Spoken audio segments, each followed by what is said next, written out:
Hello everybody, Hellcracks here, and welcome to another Mercenary Thoughts from the Inner Sphere. Episode, 304? Alright, today we're going to talk about the 75-ton mech, the Dragon Fire, which is basically kind of a redesigned, advanced Marauder, basically. Let's put it in a nutshell. It is a 460, has XL engines, Indo steel, so it's got some advanced equipment on it, and it has 231 points of armor maxed out, which is good because it has XL engines, something to keep it alive for at least another turn, hopefully. Cross your fingers, cross your toes. And it has a plethora of weapons. Kind of well, the problem of throw everything on it, including the kitchen sink. It has an LBX-10 in the right arm with 2 tons of ammunition in the right torso and case. In the left arm, we have a Gauss rifle with 2 tons of ammunition in the left torso, a large laser in the center torso, a medium pulse laser in the head, a medium pulse laser in the left torso, and Guardian ECM in the left torso. It's a mech that suffers from too many different weapon systems. All right, that's basically how I look at it. Second problem is it's got XL engines, but with XLs you're able to put on all the equipment on board and turn it into a fire support mech. Because, well, with all those kind of explodey type of weapons on board, and you got XLs. Yeah, your life expectancy may not be very long, so you want to keep it in the rear with the gear. And with the Gauss rifle, it can do that. Sit back and just bang away. And you got a couple weapon systems that go out to 15 or so. And that's not too bad when you think about the whole grand scheme of things. And then the Ace or LBX 10 goes out to 18, so you do have kind of a 15 to 22 range that this mech will do fairly decently, because you can throw in the large laser, the Gauss rifle, and the LBX. So basically what you do is you fire the Gauss rifle first, and then the large laser. Well, you roll to see if whatever hit, and then it's like, all right, I'm hitting with the Gauss rifle first, then I'm going to hit with the large laser second, and then I'll follow up with a cluster shot from the LBX cannon, or a solid shot, however you feel like doing it. But you got to let them know that you're firing either cluster or solid beforehand. But, it's like, if you're looking at a mech that has a bunch of holes in it, definitely throw the cluster at it and go crit hunting. So that's kind of like how I look at that.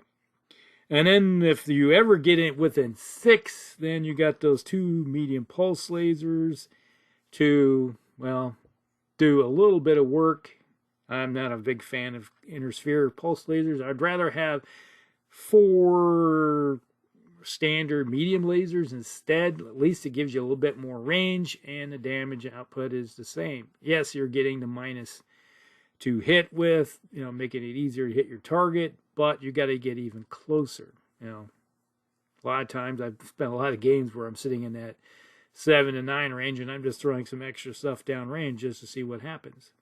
But with 20 double heat sinks on this thing, the heat's not that bad. You're getting the cluster round is 2 with the LBX. You got 1, 3, and 8. So yeah, that's you're running cool with the heat profile until you get in close. So you're looking at 3, 11, 19, and if you run 21. So yeah, you're only heating up if you run this thing and fire everything that's up close. So that's your only problem with heat, and you can do that for 4 turns without having any problem.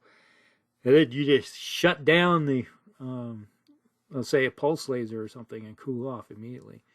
But you're also going to have the problem is if you get within 1 and 2 hexes, which is short range for your pulse lasers, you also have a problem with your Gauss rifle have a minimum range. So it's like there's a little bit of trade-off there. But, it is what it is. Gotta live with that. Now, like I said, how I use this mech is you got to stay back. You stay, your kind of a sweet spot for this mech is, around 10 to 15 range, somewhere in there.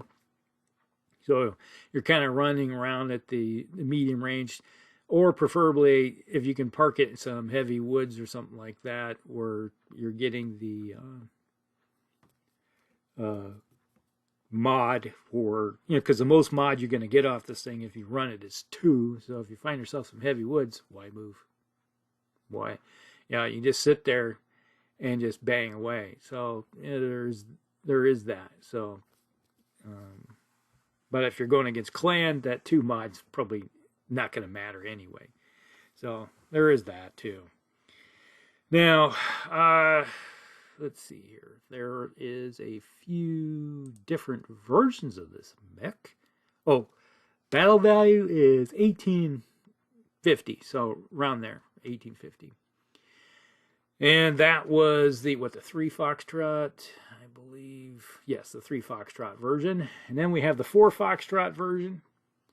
Now this one, it has some more upgrades on it. Replaced the large laser with an ER large laser, a little more longer range. And that ups it by 45 battle value compared to the other version. And you're gaining 4 range with your large laser. So if you're sitting at 18, now you can shoot all 3 of your long-range weapon systems at long range. So there is that. But that's about the only really upgrade you're getting with that version. So it's really the standard version or the 4th version.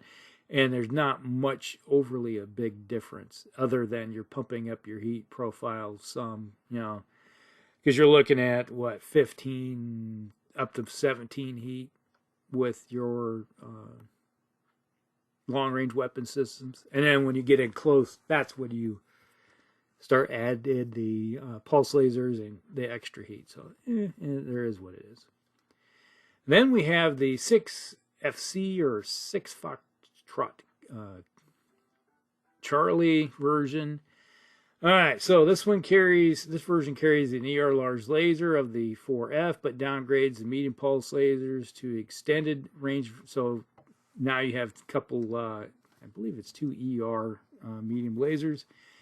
And most of the hitting power is still in the Gauss rifle and the LBX cannon. And it also carries extra heat sink and the C3I. So you're taking that 2 extra ton and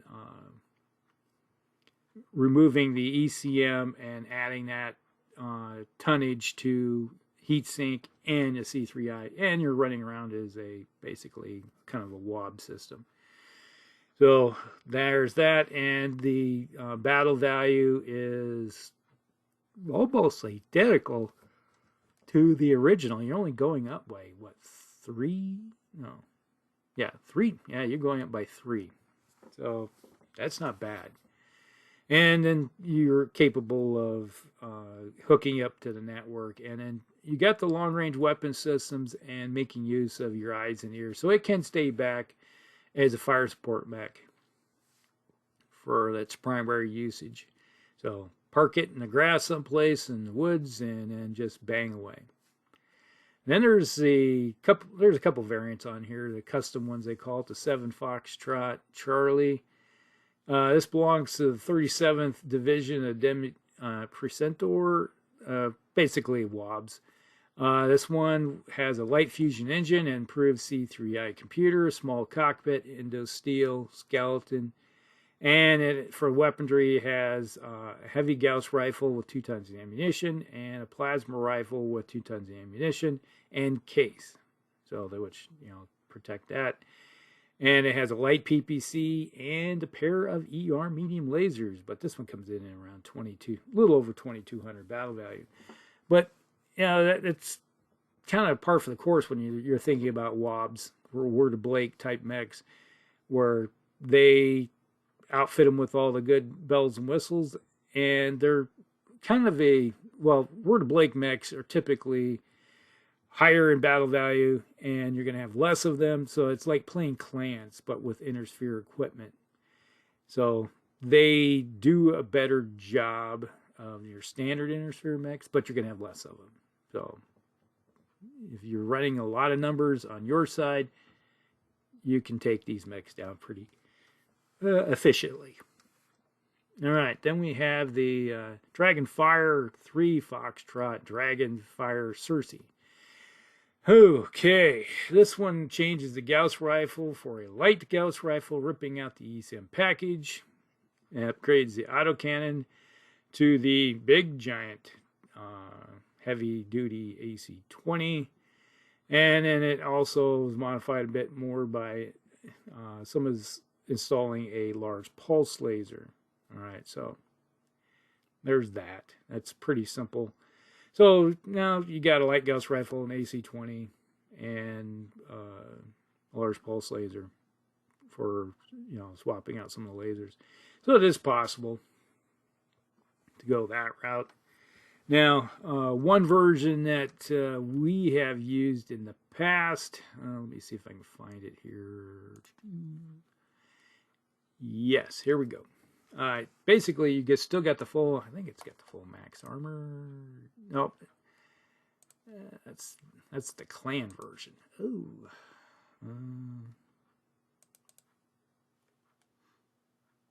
Ooh. This one has 2 Gauss rifles, a Gauss rifle in each arm, and it has a large laser still in the center torso, and it has a medium laser in the head with a C3 slave. There's one version. Sorry.